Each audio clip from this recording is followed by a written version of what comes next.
wamekuwa na mchango mkubwa kwenye jamii.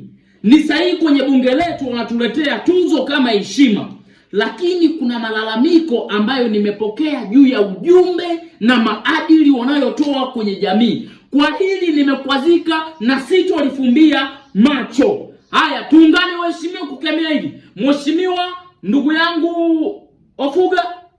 Asante sana mheshimiwa kwa nafasi hii.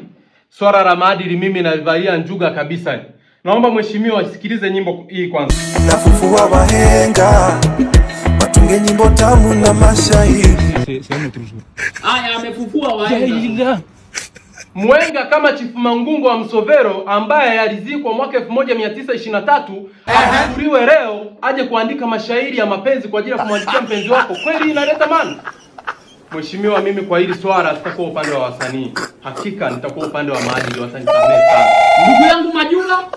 Ndugu waheshimiwa, kwenye hii hoja hata mimi niko upande wenu. Huyu ni Diamond Platinum. Hebu sikilizeni. 20 million cash, send it to my ex. 20 million send it to my ex. Wanavyojua kizazi cha sasa hivi, mtu mwenye maex wachache ana maex 10. Haya, kapokea milioni 20 kutoka kwa maex wote. Tunaongelea shilingi milioni 200 hapo mheshimiwa. Sasa hiyo ni zaidi ya mradi wa ujenzi wa zahanati.